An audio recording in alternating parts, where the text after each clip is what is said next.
Hello, everybody. How y'all doing? My name is Nairi Jace, author of Gangsta Jaketv, The Result of a Snitch, Gangsta Jaketv, Path to Terror, Gangsta Jaketv, Peace Treaty 2017. Can't get enough. Part one. I'm working on part two.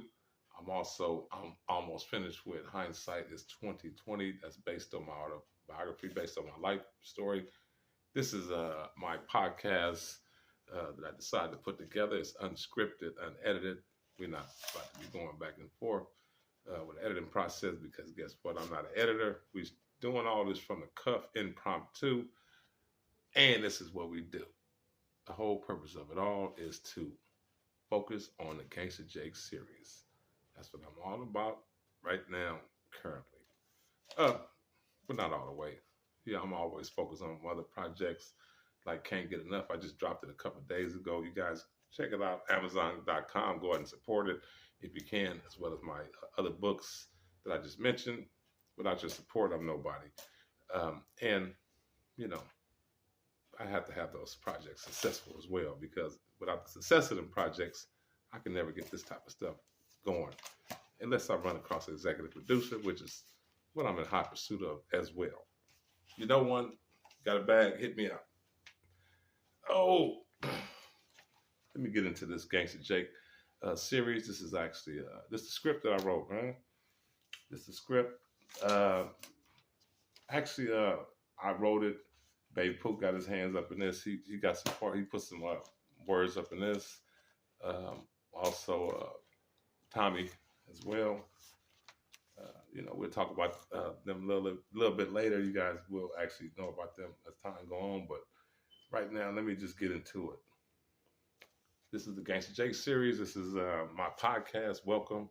Thank you guys for being here. Remember, it's unscripted. We ain't doing the editing process. We just rolling through it, getting it over, getting it done, getting to it. This is a script. The subtitle is Los Angeles, California, Mecca to the notorious Bloods and Crips. A national gang truce has been declared by a hardcore gangbanger. Contrary to previous unsuccessful treaties, this one entails consequences of death for those who dare go against it. Initial. This is inside a Honda Accord. Daytime. We see two black gangbangers riding in a blue Honda Accord. Baby Cal, 17, drives. Bad News, 20, sits to his left.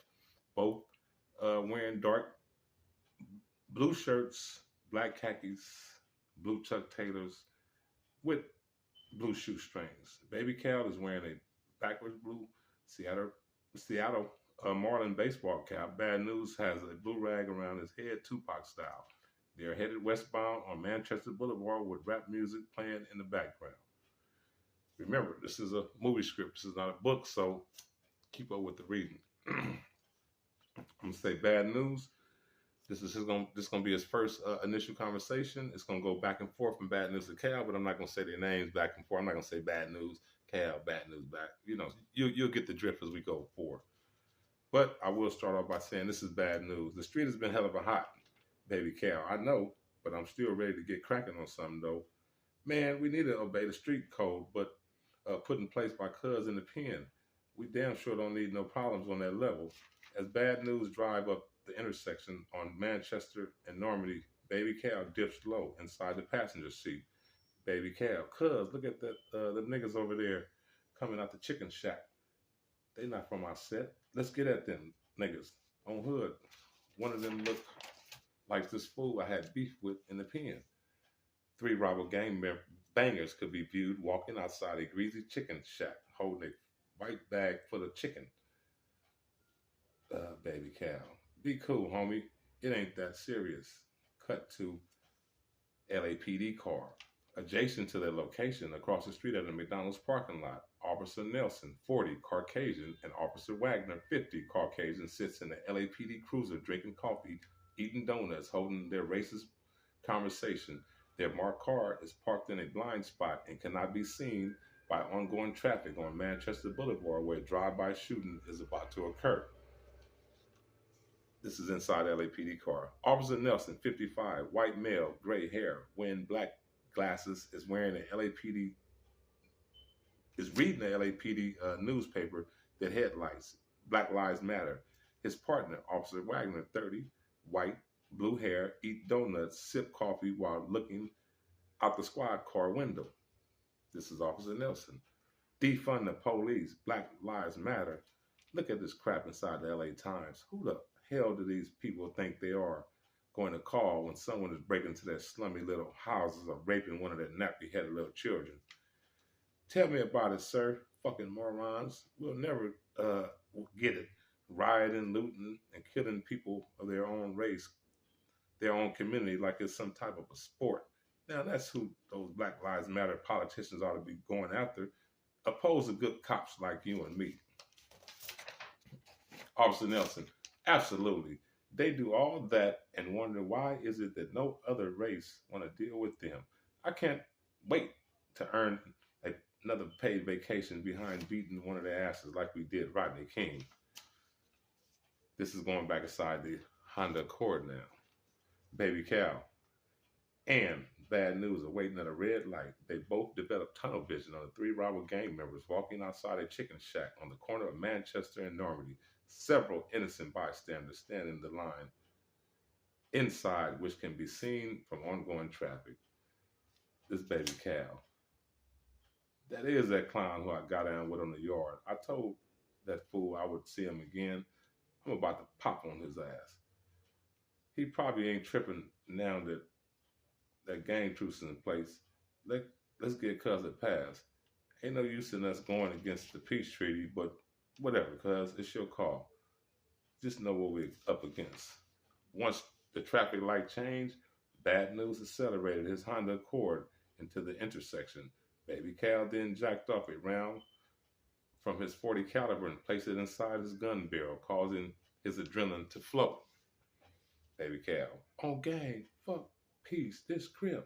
We see slow motion shots from the passenger side window roll down.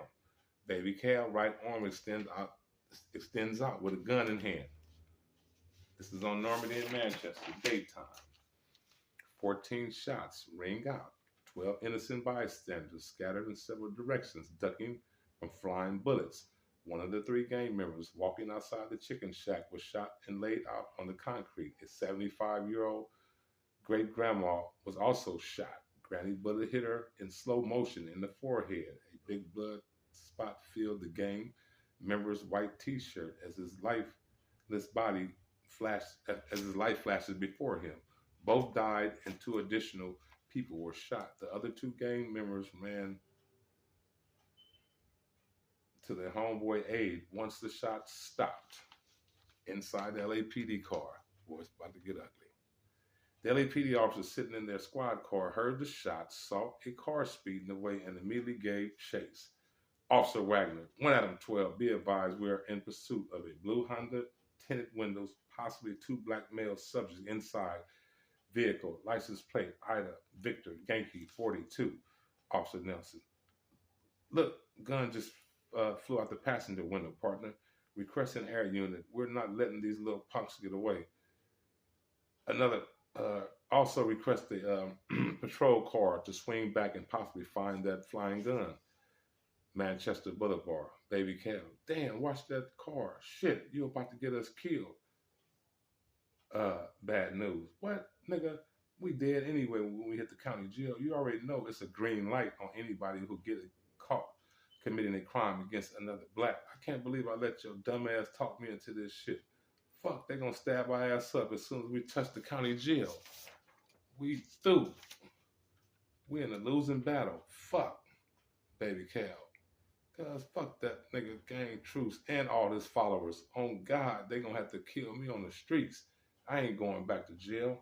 An aerial shot from an LAPD helicopter hovers overhead, observing the 2 gangbangers slide in and out of traffic. Several additional LAPD officers join the high-speed chase, which is now headed northbound on Crenshaw Boulevard. Sirens and lights blazing overhead. Crenshaw, as Bad News hooks a right turn to Slauson and Crenshaw Boulevard, a homeless man, 50, African-American, darts into the street, pushing a double shopping cart full of cans, bottles, and personal items. The homeless man is singing. He's singing, Brother, brother, brother, there's too many of us dying. What's going on? Never been a singer, but it's all good. Bad news. Swerve to avoid impact, but runs into the shopping cart. Bad news. Cuz, watch out for that smoker. Baby cow. Fuck, we caught baby cow in bad news. Bails out the vehicle on foot. The police were not far behind. Right? This is and it's this is daytime street. Hyped up, dressed in blues, both from the squad car, pulling guns. The two gang bangers ran in the same direction and were caught in less than 30 seconds. The police laid both gang bangers on the ground side by side on their stomachs and handcuffed them both. Officer Nelson, put your hands up and get on the ground now. Do something stupid so that I can blow your fucking brains out. Move a muscle. I dare you. Officer Wagner into the radio. The suspects have been apprehended. Code 4. All units fall back. Boom. They go from there. They dissolve to San Quentin State Penitentiary.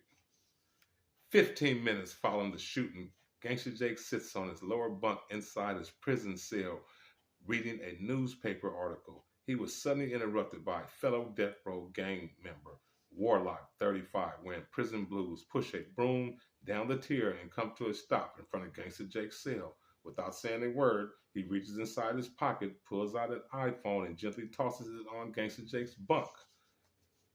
Gangsta Jake, bang, what's up, girl? Trey Bang is Gangsta Jake eye and ears to the outside world. She runs his peace treaty operation with an iron fist. She is his general of war against the opposition. She is 100% loyal to Gangsta Jake in the National Peace Treaty he declared months ago. Her call came directly from the crime scene on Manchester and Normandy. She rushed there after picking up the incident live on her scanner. Bang! Jake, can you believe someone black was just killed in a drive-by shooting by two other blacks? What? Are you sure they were black? Why are you playing with me? Yes, I'm at the crime scene right now. Where did it happen? On Normandy and Manchester? They have their fucking nerves to commit a black on black murder during a time of national and even national peace with this George Floyd defund the police station atmosphere the world is dealing with. You already know the business, Bang. Make sure some homies in the county know that they will be coming that way real soon in a day or so. Or better yet, check and see if we have a homie or two in the glass house. On the dead homies, I want a knife ran up in both of them before they even hit the county jail. They both went against my truce. They made me and everyone else who been working so hard to keep this truce together. It looks like shit. Okay, I'll get right on it. What about them 7 kids killed in drive-by shootings in Chicago in the last week? Did Major from the Gangster Disciples take care of any business on that end? I didn't see nothing inside my last report or even the newspaper about us retaliating. It should have been. I saw 2 corpses just last week on CNN that were involved in one of those kids' murders. I'll check with my secretary to find out why they missed my report. The killings in St. Louis have been flat. None have been reported out there in a few weeks, nor have there been any blacks killed by any other blacks on the East Coast, period, in the month solid. Yeah, I saw that. We're doing a good job on that end, but just keep the pressure on these clowns out here in the city. Look at this shit. 63 shots, 16 fatally in Chicago, weekend shooting. All due respect to the Black Lives Matter movement and all, but anybody looked at the rise of murders in our country alone, we need to step our game up. I have another call coming in, Bang. Take care of your business and get back at me. Gangsta Jake hung the phone up with Trey Bang, clicked over to Sway 50 voiceover, and continued the conversation. Yo, what's up, Sway? What's going on with you? Jake, cuz, I need to talk to you. What's going on, homie? Cuz, the youngster who killed them people in Manchester is my son and your nephew. We need to talk. Chapter 1. Episode 1 is over. Give me a pause. Let me smoke a blunt, and I'll be back at you. What y'all think about it? Comments at the bottom.